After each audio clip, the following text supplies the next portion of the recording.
A blessed day, brethren. Welcome to the Jesus is Lord Church Worldwide podcast. Thank you for joining us as we meditate on God's message to us through the Sunday preachings from Jesus the Healer episodes. With open heart, mind, and spirit, let us pray that God would speak to us today. Now, ang theme po ng ating month of June sa ating pong JL Church Worldwide ay Revival, a Call to Imitate Christ. It is such a beautiful and meaningful theme. Probably it will be one of my favorites po. Simply because I personally believe na bilang follower po, bilang tagasunod ni Jesucristo, wala tayong ibang goal in life, sa ating spiritual life especially, goal in life, to be like Him. I remember way back po, I had a friend who one time po nagda-drive po kami. Tinanong niya ako, sabi niya sa akin, if you were to multiply, kung ikaw ba ay mamumultiply, do you think the world will be a better place? Pang Miss Universe yung tanong. As a follower of Christ, dapat ang sagot doon, yes agad no? Pero kailangan i-check natin bakit. Sadly, it is the reality po na maraming who claims to be follower of Christ are so unlike Christ. Alam natin yung quote ni Mahatma Gandhi, no? Sabi niya, I like your Christ, but your Christians are so unlike your Christ. Nakakalungkot pong isipin na may mga tao na ang tingin sa mga Kristiyano ay hindi kagaya ni Kristo. But we are followers of Christ, and this is our goal. Our ultimate goal is to be like Christ. Hence, as revived followers of Christ, there is a call to imitate Christ. If you can open your Bibles in the book of Ephesians chapter 5, beginning verses 1 to 2. Sabi po dito, imitate God. Therefore, everything you do because you are His dear children. Live a life filled with love, following the example of Christ. He loved us and offered Himself as a sacrifice for us, a pleasing aroma to God. The Lord bless the reading of His Word. Ang book of Ephesians po ay sinulat ni Paul. Sabi po dun sa Ephesians chapter 1, sinulat ang Ephesians para sa mga holy and faithful people of God. Holy and faithful follower of Christ. Ibig sabihin, nung sinulat po ang book of Ephesians, hindi siya para magresolba ng problema, hindi siya para magtama ng mga ways, pero it is an encouragement. And Paul is saying here, his encouragement to the people of Ephesus ay, be like Christ, be like God. Gayahin niyo si Kristo, imitate God. No, to imitate God is not just mere be influenced. Hindi lang para ma-impluensyahan. To imitate God, it has to start from the inside out rather than the outside in. Now, this message po is inspired by the book of Max Lucado, Just Like Jesus. And I titled this message, Imitate the Heart of Jesus. When we talk about the heart, it means the core being of a person. Dito nanggagaling yung personality, attitude, actions, kung ano yung nasa puso. Sabi nga ng Bible, out of the abundance of the heart, the mouth speaks.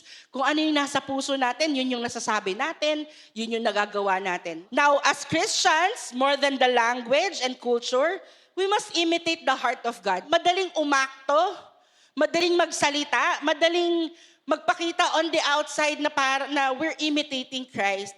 Pero kung hindi ito galing sa puso, futile ang ating pag-imitate sa Panginoon. Are you with me? We fail to embody the very essence of being a follower of Christ. Ephesians chapter 4 verses 22 to 24 says, stop being the person you used to be in your old life. That person was bad because he wanted to do wrong things. This is a worldwide English version. Have a new mind and heart. Be a new person. That new person has been made like God. He does what is right and holy because He knows the truth. Ang Diyos po natin, mahal tayo just the way we are. Sabi ng salita ng Diyos, while we are still sinners, Christ died for us. Hindi po natin nag-gain ang pagmamahal ng Lord. Hindi natin nag-gain or wala tayong pwedeng gawin para He loves us more or He loves us less. Bakit? Because God is love.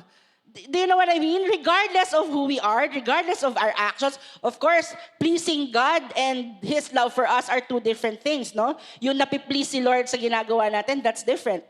Yung love ng Panginoon cannot be changed by who we are. He just simply loved us. But He refuses to just leave us that way. Kahit tayo ay mahal ng Panginoon, hindi ibig sabihin pwede na tayong mabuhay sa kasalanan, mabuhay tayo ng may mali. Are you with me?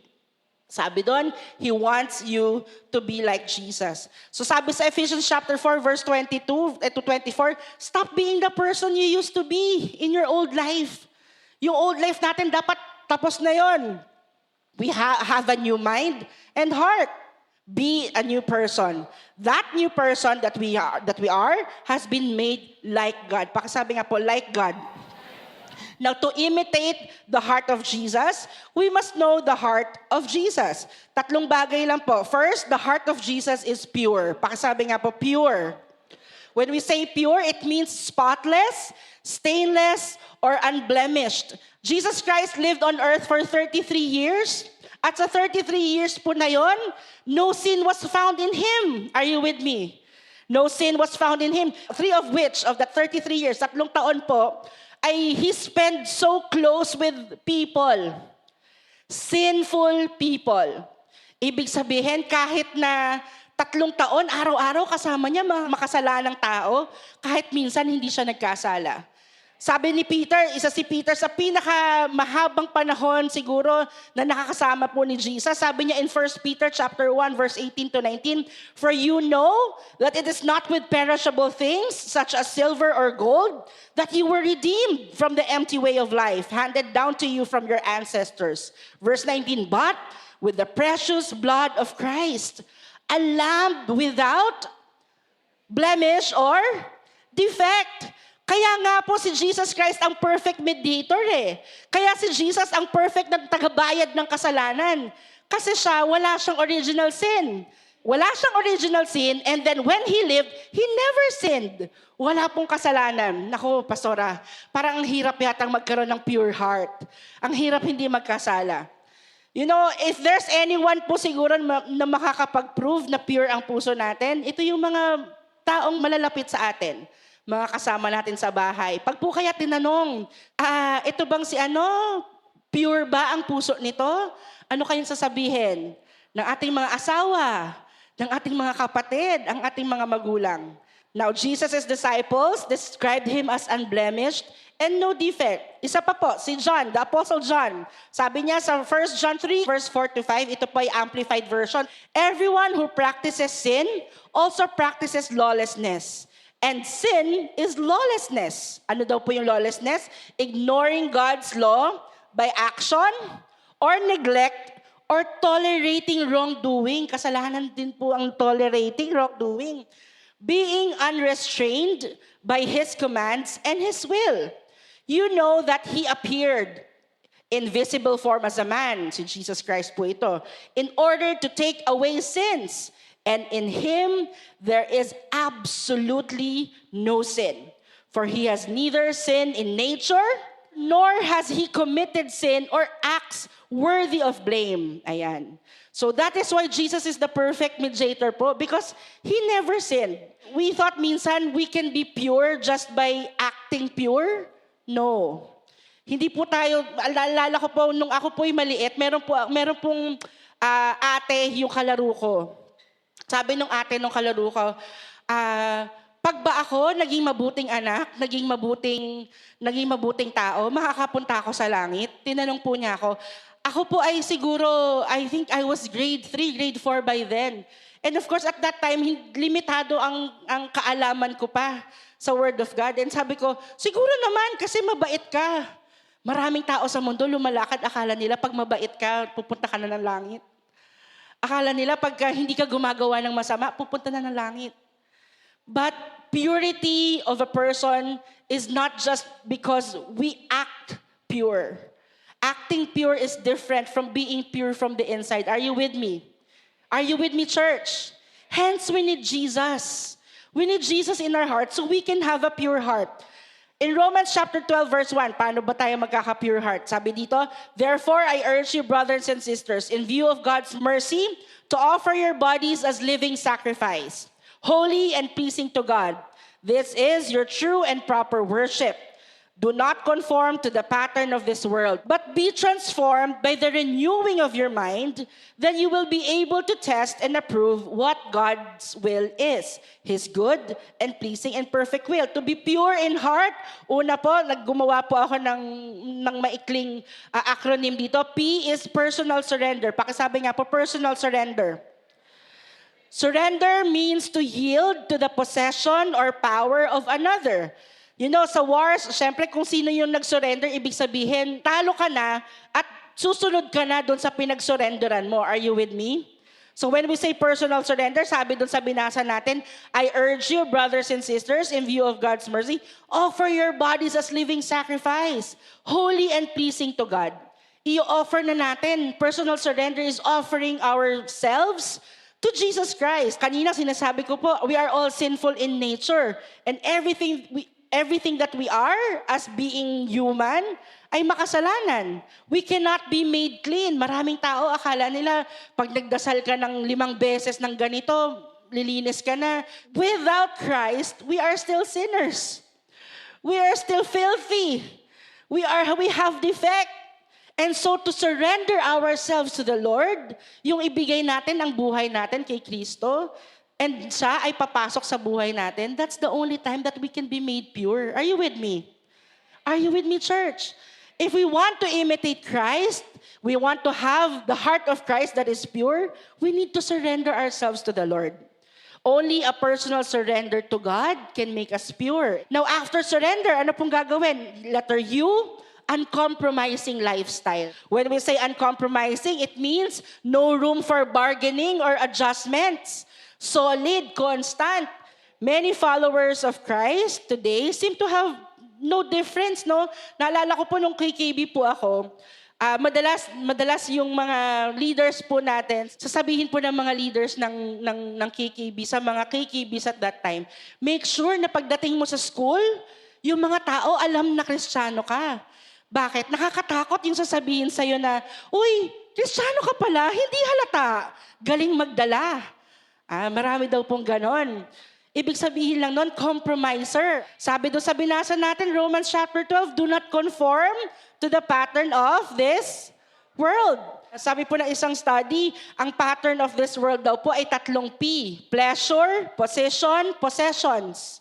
Marami pong tao after sa possession, sa pleasure. Akala ng mga tao, kung saan ka masaya, yun ang para sa'yo. Ang importante, masaya ka. Mali pong doktrina po yun, no? Hindi yun tinuturo ng Biblia. Na basta masaya ka, okay lang kahit na nasasaktan mo ang puso ng Diyos. Ang mahalaga, masaya ka. Hindi po tama. Kasi nandun po tayo sa culture na parang gusto lang natin pleasure, no? Pero pag ang pleasure ay hindi naaayon sa kagustuhan ng Panginoon, nagiging kasalanan. Position. The world tries to condition us to focus on going higher the ladder of success at the expense of the purity and heart. Hindi naman po mali na magkaroon ng goal tayo na, gusto ko ma-promote ako sa trabaho ko, ma-promote ako dito sa ginagawa ko. Pero kung ang goal natin is ma-promote regardless of being kept pure or being kept intact sa ating pong pananampalataya and values as Christians, nagiging kasalanan. Possessions. The world lures us to become materialistic people whose life revolves around amassing wealth and treasures. Parang ang level ng narating mo sa buhay ay nakabase sa possessions. Nagiging mali po of course, kung tayo naman po ay pinagpapala ng Panginoon dahil sa ating mga ginagawa, hindi rin naman po mali. Again, hindi po mali ang magkaroon ng maging mayaman. As long as tayo po ang values natin nakaayon sa lifestyle na inilaan ng Panginoon para sa atin. Are you still with me? So be mindful of your choices. Naalala ko po, meron pong isang kabataan na ngayon, pastor na po sa Canada. Sinasabi po niya palagi sa mga kabataan, beware of what you watch, read, hear, and even follow on social media.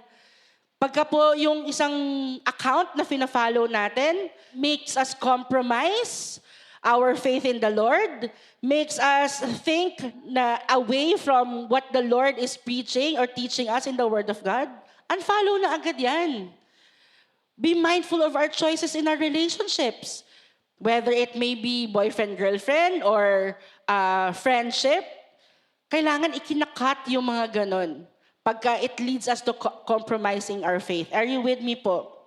If we want to have a pure heart like Jesus, personal surrender, uncompromising lifestyle, letter R, renewed minds. Sabi dun sa binasa natin, but be transformed by the renewing of your mind. Sabi nga po, renewed mind. Sabi po ni Max Lucado, your mind is the doorway to your heart. So kung gusto natin ng pure na puso, dapat binabantayan natin ang isip natin. Pag ang isip natin nakakaisip ng mga bagay na hindi naaayon sa katuruan ng Panginoon, dapat right away, reject na yan. Alam niyo po, mapaglaro ang isip especially sa mga nakikita natin, nababasa natin. Lahat tayo prone sa ganon. Kaya dapat guarded ang minds natin. Sabi ng isang quote, an idle mind is the devil's workshop. An idle mind, ang isip daw po, pag hindi napupuno ng, or kung walang ginagawa, nagiging workshop ng kaaway. You know, the devil cannot hear our thoughts, but the devil can put something in our thoughts. Are you with me? So, an idle mind is a devil's workshop. Ang isip po natin dapat pinupuno ng mga salita ng Panginoon, katuruan ng Panginoon. Akala natin yung pagbabasa ng Bible, parang, kinatatamaran lang natin, pero in reality, kailangan po ng ating isip at puso ang salita ng Panginoon. Dahil kung hindi salita ng Panginoon ang mag-feel ng ating pag-iisip, anong salita ang maririnig natin? Anong salita ang papasok sa ating mga isip? Renewing the mind is connected to our will, affection, and understanding. It is a voluntary decision that one has to make. Last po, sa pure, letter E, enduring obedience. Sabi doon sa binasa natin, then you will be able to test and approve what God's will is. Malalaman natin kung ano ang kalooban ng Panginoon. His good, pleasing, and perfect will. We always choose to do the will of God. Amen po ba? Obedience to God is the key to purity. We know that we imitate Christ when what we read in the Bible is what others see in our lives. Alam po natin na we imitate Christ kung ano yung nababasa natin sa Bible, yun ang nakikita ng mga tao sa paligid natin. While sinasabi ko na hindi tayo basta gaya-gaya lang, aakto lang tayo, pero we act based on what is in our hearts. Pangalawa po, the heart of Jesus is peaceful. In Matthew chapter 14 verses 13 to 21, alam natin yung kwento ng feeding of the 5,000. Basahin po natin. When Jesus heard what had happened, he withdrew by the boat privately to a solitary place. Hearing of this, the crowds followed him on foot from the towns. When Jesus landed and saw a large crowd, he had compassion on them and healed their sick. As evening approached, the disciples came to him and said, "This is a remote place, and it's already getting late. Send the crowds away so they can go to the villages and buy themselves some food." Jesus replied, "They do not need to go away. You give them something to eat," sabi ni Jesus. "We have only 5 loaves of bread and 2 fish," they answered. Verse 18, "Bring them to me," he said. And he directed the people to sit down on the grass. Taking the 5 loaves and 2 fish, and looking up to heaven, he gave thanks and broke the loaves. Then he gave them to the disciples, and the disciples gave them to the people. They all ate and were satisfied. And the disciples picked up 12 basketfuls of broken pieces that were left over. The number of those who ate was about 5,000 men, besides women and children. Alam na alam po natin ang kwento. Ang miracle na ginawa po ng Panginoon na pagmumultiply ng isda at ng tinapay. Pero basahin, nung binasa po natin, naintindihan po ba natin na that time, pagod ang mga tao, nakita ni Jesus yung mga tao, more than 5,000 yun kasi 5,000 men pa lang. So there is a problem. There's lack of supply. Kulang na, hindi na aabot. Sabi ni Jesus, dalhin mo sa akin. And then, what did Jesus do nung kanyang nakita ang problem? Ginawa ni Jesus, He looked up to heaven. It is such a simple gesture, but when you lack supply, hindi siya nag-bother, hindi siya kinabahan, hindi siya natakot, hindi siya nag-worry. He looked up to God. He looked up to His Father. Are you with me, church? Why is God's heart peaceful? Pag dumating yung problema, He just looked up to heaven. Umaasa sa grace ng Panginoon. Alam niya nakikilos ang Diyos. Are you with me? He looked up to heaven and then sabi doon, He gave thanks. Nagpasalamat siya dahil meron kahit papaano. Are you with me? How peaceful that heart is. Dumarating po ba tayo sa sitwasyon ng buhay natin na parang wala nang pambayad ng renta? Wala nang pambili ng gamot, wala nang pambili ng tubig, wala nang pambili ng gatas ng bata. And nag-start tayong mag-worry, nag-start tayong saan ba natin hahanapin to? Si Jesus, He was peaceful. He just looked up in heaven and thanked God because He knows that God will supply everything that He will need. He looked up to heaven, gave thanks, tapos nagpamigay pa siya. Alam niyang kulang na. Hindi muna siya, sige, tabihan mo muna ako ng konti para may makain ako, tapos saka ka magpamigay. Hindi po. Nung may konti ang supply, si Jesus inuna niyang magbigay. He looked up in heaven, He gave thanks, and gave what is there to the people. How peaceful is that heart? Sa panahon na kulang, wala na, pero ang puso ng Panginoon peaceful. Ito po ang gusto ng Lord na ma-imitate natin sa Kanya. A peaceful heart. Na pag dumarating sa punto po ng buhay natin na kulang na, wala na, hindi na natin alam saan kukunin. We look up to heaven. Give thanks and know that God's help is on its way. Amen po ba? In Mark chapter 4, verse 35 to 41, Jesus exemplified a heart that is peaceful. Alam natin yung kwento, may bagyo. That day, when the evening came, He said to His disciples, "Let us go over to the other side." Leaving the crowd behind, they took Him along just as He was in the boat. There were also other boats with Him. A furious squall came up, and the waves broke over the boat, so that it was nearly swamped. Verse 38, Jesus was in the stern, sleeping on a cushion. Natutulog sa gitna ng bagyo. Kung hindi po peaceful ang puso ng Lord, hindi ko alam kung what it is.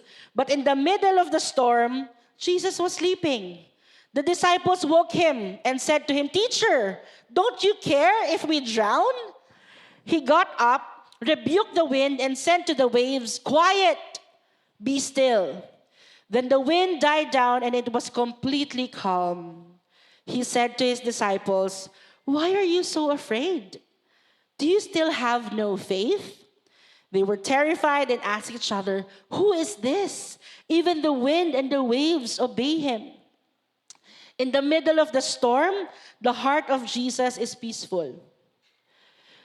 Can we imitate that kind of heart of God?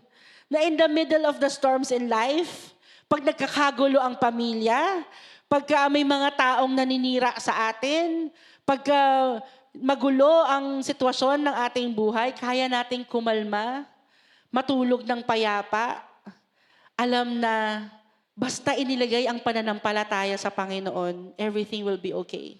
The heart of Jesus is peaceful. Sa gitna ng kakulangan, sa gitna ng bagyo at unos ng buhay, may our hearts be peaceful. I don't know your situation ngayon, pero nararamdaman ko po ang Spirit ng Lord. Na maaaring nandun tayo sa magulo, na para bang nasa storm yung buhay natin. Pero sinasabi ng Panginoon, be still. Know that I am God. Let us imitate the heart of Christ that is peaceful. As long as we hold on to our faith in the Lord. As long as we know na ang pananampalataya natin nasa Panginoon, hindi po tayo matitinag. Amen po ba? In Matthew 26, di na po natin babasahin. At the Garden of Gethsemane, alam natin, he was sorrowful and troubled. He was about to be arrested, pero tinawag pa rin niyang friend si Judas.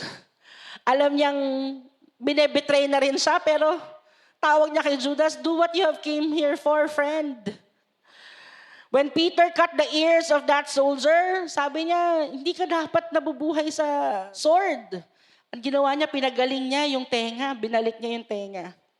At that time, all the disciples deserted him. In Matthew 26, the same chapter, Peter denied him. And sabi nga ni Max Lucado, this is the darkest hour of Jesus. But he was at peace. Sabi niya kay Peter, don't you know na I could ask my heavenly Father to send his thousands of angels and he will rescue me? Pero everything that is happening is because para matupad yung nasusulat sa scriptures. He forgave them. He refused to be guided by vengeance. Bakit? And this is the last point po. The heart of Jesus is purposeful. Jesus aimed at one goal, to save humanity from sin. And his life can be summarized by Luke 19 verse 10. For the Son of Man came to seek and save the lost. Ito lang ang goal ni Jesus. His life is purposeful na alam niya na ito ang goal niya. Ibig sabihin, simula po nung pinanganak siya, hanggang sa napako siya sa krus ng Kalbaryo and ascended to heaven, ito lang ang goal niya. If we read the Word of God, makikita natin yung kwento in the four Gospels. Makikita natin yung maraming kwento ni Jesus na marami po siyang encounters eh. In John chapter 6, people wanted to make him king. Remember that? The people are actually forcing him to be king. Because akala ng mga tao, yung pagiging king and the land at that time is what the Lord God meant. Pero hindi po yun ang pagiging king na goal ni Jesus. It's not about being the king of that land ang goal. Are you with me? Pwedeng na-tempt na sana siya. He could have been tempted and said, okay, make me king. Then I'll do whatever I should be doing. But no. He has a purpose. He has a goal. Hindi siya na-sidetrack. He healed people because of that goal. He touched people because of that goal. He ate with the people because of that goal. Lahat ng ginawa po ni Jesus is because for that purpose, to seek and save the lost. He is not distracted by the things of the world that he saw for 33 years just because his life has one goal and one goal only. He is so purposeful that he knows when to say, my time has not come yet. Nalala niyo po yun? When his mother told him, wala nang wine, sabi niya, my time hasn't come yet. And he knows when to say, it is finished. The life of Jesus is so purposeful na alam niya yung timing ng buhay niya. All because he knows his purpose and he stick to his purpose. What is our life's purpose, church? Na-discover na po ba natin ang purpose ng buhay natin? To imitate Christ is to live a life of purpose. Ang purpose po nakukuha natin sa kung sino ang lumikha. I remember that parable of that pencil. Kung ang pencil daw po ay gagamitin mo for a different purpose other than writing, it failed its purpose. Sabi ng creator, ginawa ko siya para makasulat. So ngayon, kung gagamitin mo yung pencil para lang i-display, then na-fail niya yung purpose niya. If we want to know our life's purpose, go back to our creator. Lord, bakit mo po ako nilikha? Lord, ano pong purpose ko sa buhay na ito? Maraming tao nalilito sa buhay dahil hindi nila alam ang purpose ng buhay. But when we go to our Creator, we know na ang purpose natin lies with Him. So we seek we seek the purpose of God in our hearts, in our lives. Amen po ba? Bago po ako magtapos, how did Jesus kept a pure, peaceful, and purposeful heart? Simple lang po. And I will end with this. The heart of Jesus is spiritual. John chapter 14, verse 11, letter A, sabi doon, "Believe me when I say that I am in the Father and the Father is in me." Luke chapter 4, verse 18, the first ever recorded sermon ni Jesus Christ, before he began his sermon, he said, "The Spirit of the Lord is on me. The Spirit of God is upon me." That is the first recorded sermon of Jesus Christ in Luke chapter 4.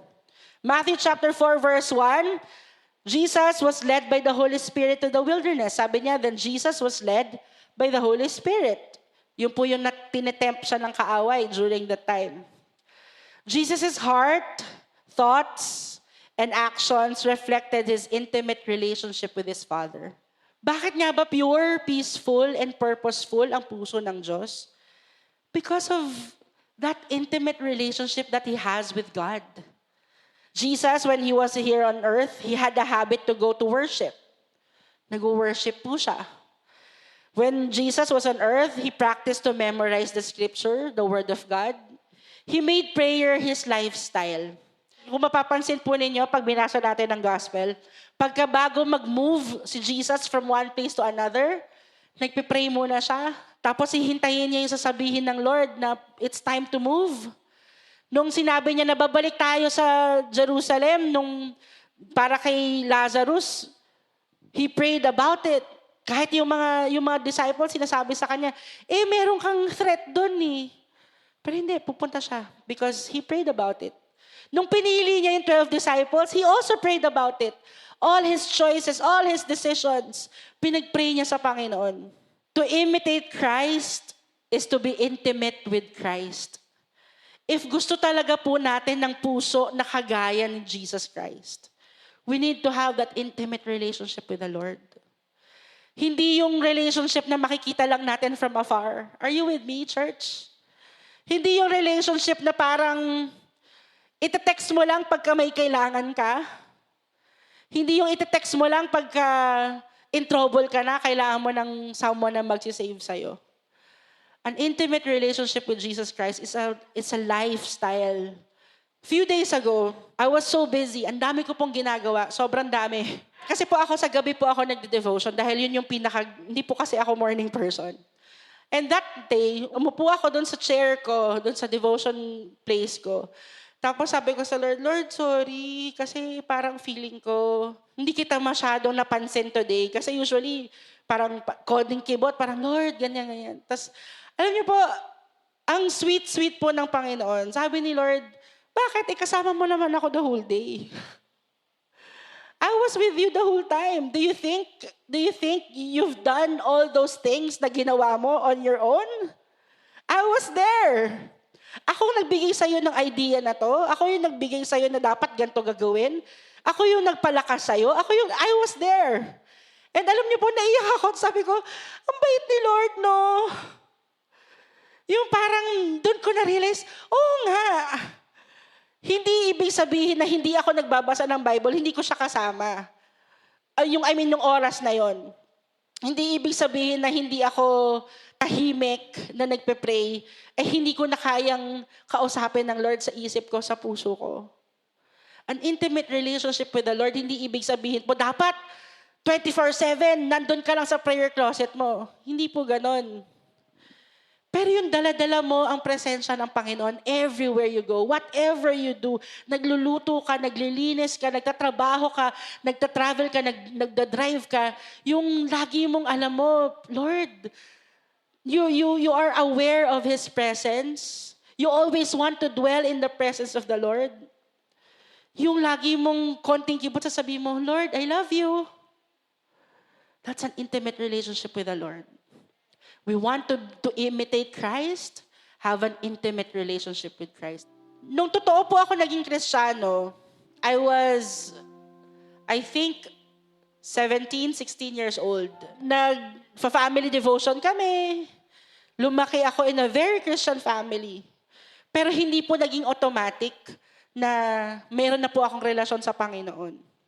It was a youth camp at that time.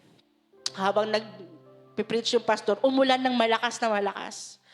Nagpunta ako, nagtakbuhan yung mga tao. Nagpunta ako dun sa likod ng stage. Yung sa likod ng stage, dormitory po dati ng boys yun eh. Pero wala pong tao dahil nandun nga po lahat sa General Assembly. And there, Christ found me. That time, akala ko, Kristiyano na ako. Kasi uma-attend ako sa church. Kasi nag-family devotion kami. Pero yun yung very first time na na-experience ko talaga yung born-again experience.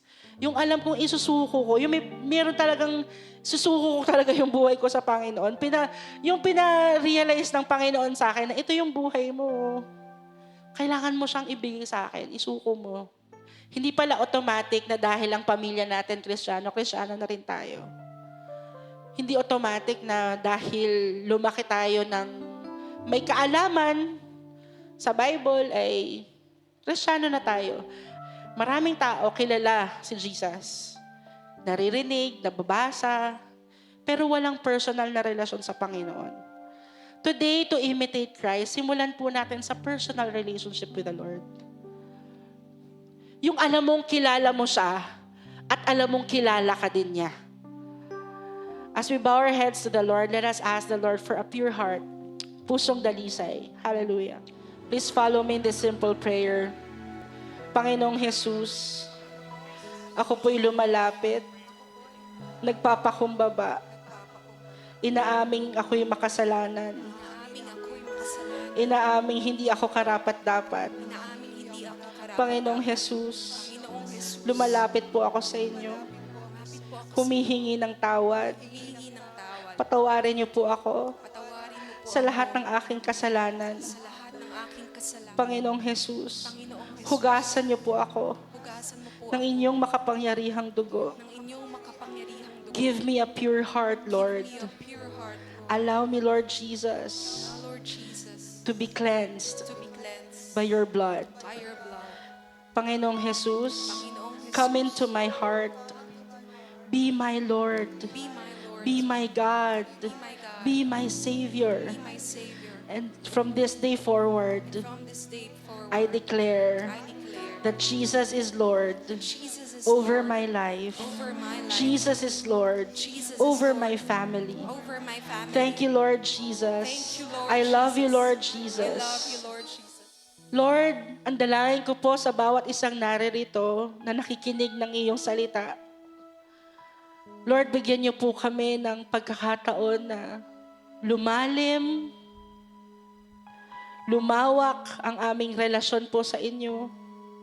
Lord, we want that deep and personal relationship with you. Lord God, in the mighty name of Jesus, narinig mo po at alam mo po ang laman ng puso ng bawat isa. Panginoon, maging malaya po kayong kumilos sa buhay ng bawat isa sa amin. Lord, allow us to experience your presence every waking moment, every waning moment of our lives, God, in Jesus' name. Lord, preserve the hearts of each and every one of us. Hayaan mo magkaroon po kami ng puso na laging dependent sa iyo. And Lord, sa oras na ito, itinataas ko po sa inyo ang bawat isang may daladalang panalangin o pangangailangan sa kanilang buhay. Lord, maaaring meron po ditong dumadaan sa isang bagyo sa buhay. Lord, whether it may be their physical health, their emotional health, their mental health, or spiritual health, Lord, in the mighty name of Jesus. Lord, we invoke the blood of Jesus to each and every person, Panginoon, na may panalangin sa lugar na ito. Lord, we ask that you stretch forth your healing hands upon your people. Lord, stretch forth your giving hands, Lord, upon your people. And Lord, I pray that you supply everything that they need according to the riches and glory by Christ Jesus. Dinideklara po namin ang sagot sa aming mga panalangin ay tinugon mo na. And Lord, we pray na lahat po ng kasagutan sa aming panalangin ay makapagbigay ng luwalhati at glory unto your name, O God. In the mighty name of Jesus, in the mighty name of Jesus. Lord, we touch no glory. We give you all the honor. We give you all the praise. This is our prayer in Jesus' name. Amen and amen. Thank you for listening to the Jesus is Lord Church Worldwide podcast. Please subscribe to this podcast so you won't miss a single episode. To know more about the Jael Ministry, please visit jailworldwide.org. Until next time, God greatly bless you.